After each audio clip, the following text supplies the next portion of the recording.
नमस्कार, गुलमोहर किचनमध्ये आपलं स्वागत आहे. तर आज दालचा राईस बनवलेला आहे. याला कुठलीही भाजी मी दुसरी बनवलेली नाही. पोळीसोबतसुद्धा हा दालचा खाऊ शकतो. त्यासाठी घ्यायची आहे इथे तुरीची डाळ, आवडीनुसार घ्यायची आहे, कमी जास्त.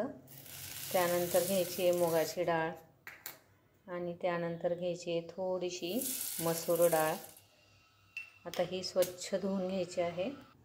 यामध्ये हिंग घालायचं आहे, नंतर हळद. कुकरला याच्या 5 शिट्ट्या घ्यायच्या आहेत. डाळ शिजेपर्यंत आपल्याला कुठल्याही प्रकारचा तांदूळ घ्यायचा आहे, तो स्वच्छ असा धुवून घ्यायचा आहे आणि 15 ते 20 मिनिट असाच ठेवून द्यायचा आहे. इथे आता एक छोटासा मी भोपळा घेणार आहे. एकदम साईज लहान आहे त्याची, म्हणून तो पूर्ण मी वापरणार आहे. तर आता याचे हे साल काढून घ्यायचे आहे. नाही काढले तरी पण चालू शकतं.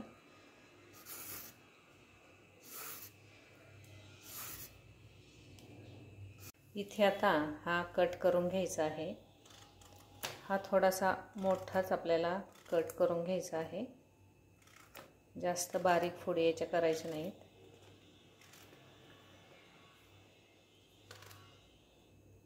याप्रमाणे आता हा चिरून झालेला आहे. थोडीशी चिंच आपल्याला पाण्यामध्ये भिजत घालायची आहे. सुरुवातीला ही धुवून घ्यायची आहे.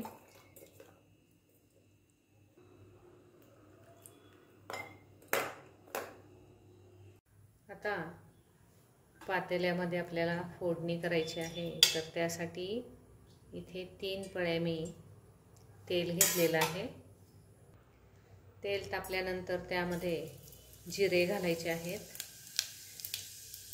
गॅस बारीक करायचा आहे. तमालपत्र, चक्री फूल, दालचिनी घालायची आहे, हिरवी विलायची, 3 ते 4 लवंगा घालायच्या आहे आणि 8 ते 9 आपल्याला इथे मिरे घालायचे आहेत. छान असे तडतडू द्यायचे आहेत. छान अशी फोडणी तयार झाली की त्यामध्ये घालायचा आहे सुरुवातीला कांदा आणि कांद्यानंतर 2 हिरव्या मिरच्या. त्यानंतर घालायचं आहे आलं लसूण ठेचलेलं. कांदा परतून झाला की त्यामध्ये घालायचा आहे टोमॅटो. 1 टोमॅटो घ्यायचा आहे मोठा, किंवा 2 घेतले तरी पण चालू शकतं. कांदा टोमॅटो छान परतून झाला की यामध्ये घालायचा चिरलेला भोपळा.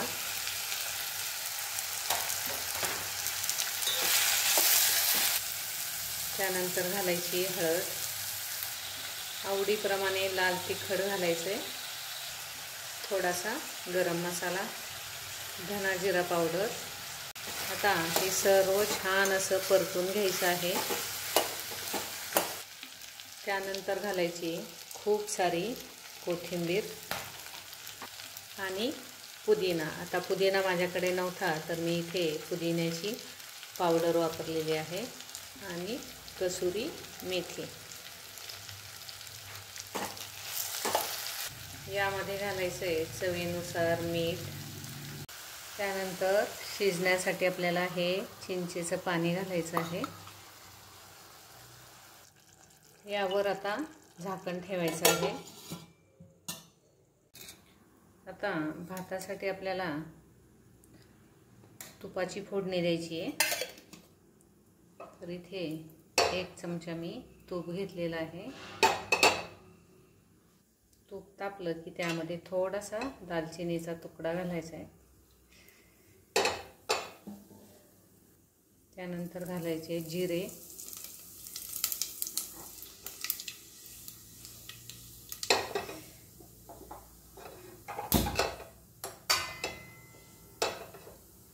जिरे छान असे तडतडून झाले की गॅस बारीक करायचा आहे.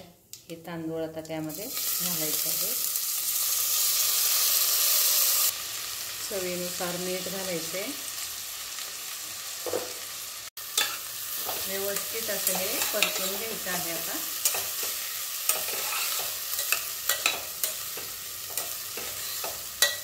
आणि त्यामध्ये पाणी घालायचं आहे.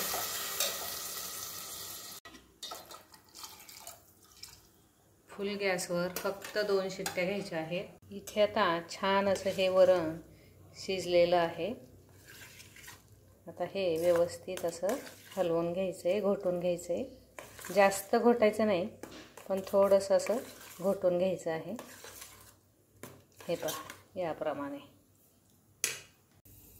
इथे आता पाहायचं आहे की जो आपण भोपळा कापून टाकलेला होता तो शिजला आहे की नाही ते. कारण काय होतं, कुकरमध्ये जर शिट्ट्या घ्यायचं म्हटलं तर खूप गाळ होतो.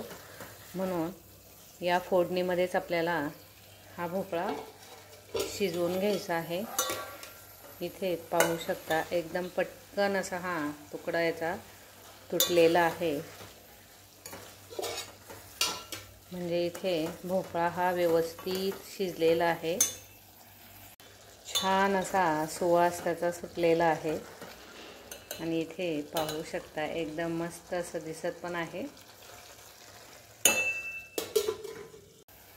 आता यामध्ये आपण आणि व्यवस्थित अशी ही हलवून घ्यायची आहे.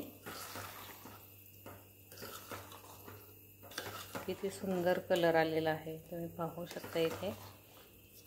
आता यामध्ये गरजेनुसार आपल्याला पाणी घालायचं आहे.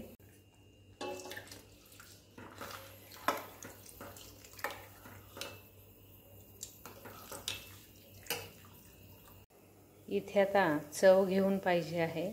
जर मीठ लागत असेल यामध्ये तर मीठ इथे आता यावेळेस घालून घ्यायचं आहे.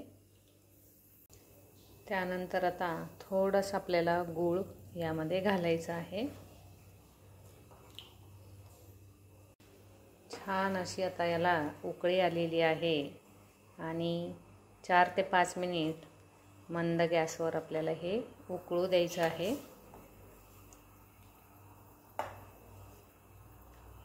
इथे आता कुकर थंड झालेला आहे. मस्त असा हा भात तयार झालेला आहे. हा आता साईडने असा मोकळा करून घ्यायचा आहे. हे पहा. आणि असा अलगद आपल्याला हलवून घ्यायचा आहे. आणि याची वाफ पूर्ण गेली पाहिजे. कुकरचं झाकण काढलं ना, आपल्याला परत झाकण याचं लावायचं नाही. म्हणजे भात हा एकदम मोकळा असा सुटसुटीत होतो. तुम्ही इथे पाहू शकता एकदम मोकळा असा हा भात तयार झालेला आहे. हे पहा. आणि थोडीशी त्यावर मी कोथिंबीर घातलेली आहे. म्हणजे छानही लागतो आणि छानही दिसतो. आणि त्यासोबत मस्त असा गरमागरम दालचा खूप छान लागतो. खूप छान असा लागतो. नक्की करून पहा. हा व्हिडिओ तुम्हाला जर आवडला असेल तर लाईक, शेअर, कमेंट आणि सबस्क्राईब करायला विसरू नका.